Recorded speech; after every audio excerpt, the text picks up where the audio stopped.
Hey, what's going on everybody? Bon Lucas here.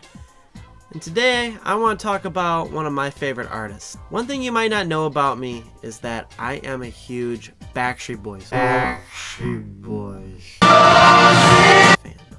I have been a fan of theirs since their heyday in the late 90s. And today I want to talk about something the American audience might not know about them. Their non-American albums.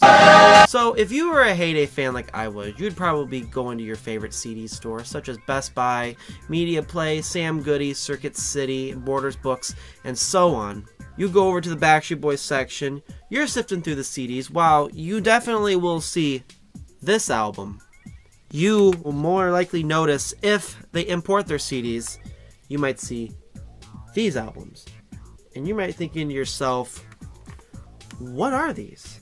This one looks like their American album, but what's this one?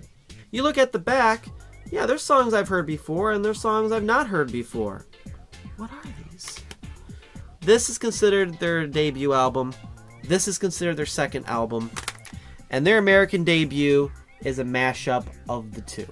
So now I'm going to take this back a few years before these albums ever existed.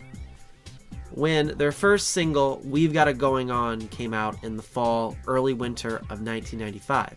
It bombed in the US, but flourished everywhere else it was released at that time.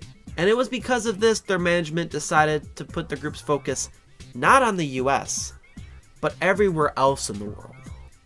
And that's where this album came. Now, while it contains songs that we might know about, such as We've Got It Going On, Anywhere For You, Get Down, You're the One For Me, I'll Never Break Your Heart, Quibbling Is in My Heart, and Darlin', it also contains songs you might have never heard of before, such as Boys Will Be Boys, Just to Be Close to You, I Wanna Be With You, Every Time I Close My Eyes, Let's Have a Party, Roll With It, and Nobody But You. And it was a massive success everywhere.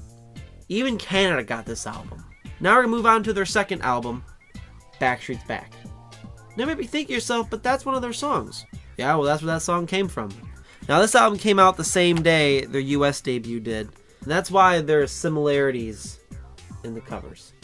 Just like with their international debut, there are songs on here you'll recognize, such as Everybody Backstreet's Back, As Long As You Love Me, All I Have to Give, Hey Mr. DJ, Set Adrift on Memory Bliss, and If You Want It to Be Good Girl, Get Yourself a Bad Boy. But then there are songs on here you won't recognize, such as Missing You, That's Why I Like It, 10,000 Promises, Like a Child, and That's What She Said. Unless if you got the late 90s For the Fan compilations, That's What She Said was released in the US there years later. So you might be thinking to yourself, is it worth it to own these other two albums? Once you realize that the US album is just a compilation of two other albums which had other songs, it just might intrigue you. Another thing you might be wondering, where can I get these two albums? Well, they're definitely not going to be on iTunes or Spotify here in the US. And nor do I condone illegal downloading. If you really want to, I would suggest starting with online retailers such as Music Stack or eBay. But if you merely just want to check out a few songs on YouTube, here's a few I recommend. From their international debut, I would recommend Boys Will Be Boys, I Wanna Be With You, and Roll With It. From Backstreet's Back, I suggest That's the Way I Like It, Missing You, and If I Don't Have You. But on another note, I will say that Backstreet's Back has the single version of Everybody Backstreet's Back, and not the extended version that the US album. But that's all I have to say about those albums. If you have any questions, please leave them in the comments below, and I'll get back to them as soon as I can. I'm Bon Lucas. Have a good day, everybody.